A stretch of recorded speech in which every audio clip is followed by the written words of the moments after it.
Karnataka news beet follow ಮಾಡಿ, subscribe ಮಾಡಿ. ಇದು ಫಸ್ಟ್ ಟೈಮ್ ನಡೆದಿದ್ದು. ಈ ಥರ ಯಾವಾಗೂ ಆಗಲಿಲ್ಲ, ಎಲ್ಲೂ ಆಗಲಿಲ್ಲ, ಈ ಜಿಲ್ಲೆಯಲ್ಲೇ ಆಗಲಿಲ್ಲ. ಇದು ಭಾಳ ನೋವಾಗ್ತಾ ಇದೆ. ಯಾಕೆಂದರೆ ಏನು ವೃತ್ತಿ ಜೀವನ ಅಥವಾ ಅವರು ಏನು ತಿನ್ನಲಿಕ್ಕೋಸ್ಕರ ತೆಗಿಲಿಕ್ಕೆ ಹೋಗಿ ಈ ಥರ ಆಗ್ತದೆ ಅಂದೇಳಿ ಯಾರಿಗೂ ಯೋಚನೆಯೂ ಮಾಡಲಿಲ್ಲ ಅಥವಾ ಇನ್ನೂರಿಗೆ ಆಗಿದ್ದಿಲ್ಲ. ಒಂದೇ ಕುಟುಂಬದ್ದು ಎಲ್ಲ ಒಂದೇ ಕುಟುಂಬ ಅಂದರೂ ತೊಂದರೆ ಇಲ್ಲ, ಎಲ್ಲ ಸಂಬಂಧಿಕರೇ. 8 ಜನ ಅಂತೂ ಒಂದೇ ಮನೆಯವರು, ಬಾಕಿ 3 ಜನ ಬೇರೆ ಬೇರೆ ಮನೆ, ಆದರೆ ಎಲ್ಲರೂ ಸಂಬಂಧಿಕರೇ, ಅಕ್ಕಪಕ್ಕದವರು, ಒಂದೇ ಕಡೆಯವರು. 3 ಜನ ಸೇಫ್ ಆಗಿದ್ದಾರೆ, 2 ಜನ ಹಾಸ್ಪಿಟ್ಲಲ್ಲಿದ್ದಾರೆ. ಹಾಸ್ಪಿಟ್ಲಿಗೆ ಹೋಗಿ ನೋಡಿ ಬಂದಿದ್ದೇನೆ, ನಾನು ನಿನ್ನೆನೇ ನೋಡಿ ಬಂದಿದ್ದೇನೆ. ಅವರು 2 ಜನಕ್ಕೆ ಏನೂ ತೊಂದರೆ ಇಲ್ಲ, ಆರಾಮಿದ್ದಾರೆ. ಅವ್ರಿಗೆ ಮತ್ತೆ ಧೈರ್ಯ ಹೇಳಿ ಬಂದಿದ್ದೇವೆ. ಎಷ್ಟು ಖರ್ಚಾಗಲಿ ಡಾಕ್ಟ್ರಿಗೂ ಮಾತಾಡಿ ಎಷ್ಟು ಖರ್ಚಾಗಲಿ ನಾವು ನೋಡ್ಕೊಡ್ತೇವೆ, ನಮ್ಮ ಸರ್ಕಾರ ನೋಡ್ಕೊಡ್ತೇವೆ, ಎಲ್ಲ ನಾವು ನೋಡ್ಕೊಡ್ತೇವೆ, ಅಂಥದ್ದೇನು ಸಮಸ್ಯೆ ಇಲ್ಲ, ದುಡ್ಡಿನ ಸಮಸ್ಯೆ ಅಂಥದ್ದು ಇಲ್ಲ, ಅದು ಸರಿ ಮಾಡಿ ಅಂತ ಹೇಳಿದ್ದೇವೆ. ಇವರಿಗೂ ಹಾಗೆ ನಾವು ಎಷ್ಟೇ ಪರಿಹಾರ ಕೊಟ್ಟರು ಅದು ನಮಗೆ ನೋವಾಗ್ತಾಯಿದೆ. ಎಷ್ಟೇ ಕೊಟ್ಟರು ಅದು ಸರಿದೂಗಿಸಲಿಕ್ಕೆ ಸಾಧ್ಯನೇ ಇಲ್ಲ.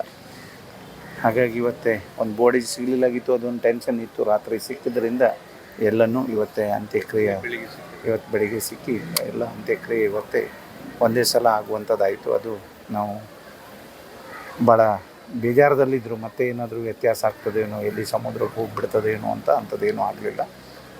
ಎಲ್ಲ ರೀತಿ ಏನು ಹಿಂದೂ ಧರ್ಮದ ಸಂಪ್ರದಾಯದ ಪ್ರಕಾರ ಇವತ್ತೇ ಎಲ್ಲ ಕಾರ್ಯಕ್ರಮ ನಡೀತಾ ಇದೆ. ಮುಂದಿನ ದಿನದಲ್ಲಿ ಅವರ ಕುಟುಂಬಕ್ಕೆ, ಅವ್ರ ಮಕ್ಕಳಿಗೆ, ತಂದೆ ತಾಯಿ ಇಬ್ಬರು ಕಳ್ಕೊಂಡಂಥ ಮಕ್ಕಳಿದ್ದಾರೆ. ಅವ್ರ ಮಕ್ಕಳಿಗೆ ನಾವು ಸಂಪೂರ್ಣವಾದಂಥ, ನಾವು ವೈಯಕ್ತಿಕವಾಗೂ ನಾನು ಅವ್ರ ಜೊತೆ ನಿಲ್ತೇನೆ. ಸರ್ಕಾರದಿಂದ ಏನೇನು ಸಿಗ್ತದೆ ಅದನ್ನು ಕೊಡಿಸುವಂಥ ಕೆಲಸವನ್ನು ಮಾಡ್ತೇನೆ. ಯಾರೇ ಓದುವಂಥವ್ರು ಇದ್ದರೆ ಅವರು ಏನು ಓದ್ತಾರೆ, ಎಲ್ಲಿವರಿಗೆ ಓದ್ತಾರೆ, ಅವ್ರಿಗೆ ಸಂಪೂರ್ಣವಾದಂಥ ಖರ್ಚನ್ನು ಕೊಡಲಿಕ್ಕೆ ನಾನು ರೆಡಿ ಇದ್ದೀನಿ. ನಮ್ಮದೇ ಸ್ಕೂಲ್ ಇದೆ, ಇಲ್ಲಾಂದರೆ ಬೇರೆ ಕಡೆ ಓದ್ತಾರೆ ಅಂದರೂ ನಾವು ಅದನ್ನು ಭರಿಸುವಂಥ ಕೆಲಸವನ್ನು ಮಾಡ್ತೇನೆ.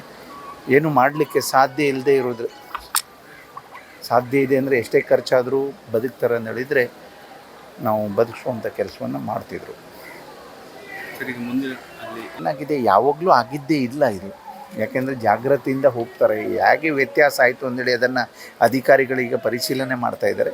ಅದಾದಮೇಲೆ ಏನು ಮಾಡಬೇಕು ಅಂದೇಳಿ ಯೋಚನೆ ಮಾಡುವಂಥದ್ದು. ಅಥವಾ ಅವರಿಗೆ ಇದು ತೆಗೆಯುವುದಿಲ್ಲ, ತೆಗಿಬಾರ್ದು ಅನ್ನಲಿಕ್ಕೆ ಆಗೋದಿಲ್ಲ. ಯಾಕೆಂದರೆ ಇದು ಸಂಪ್ರದಾಯ.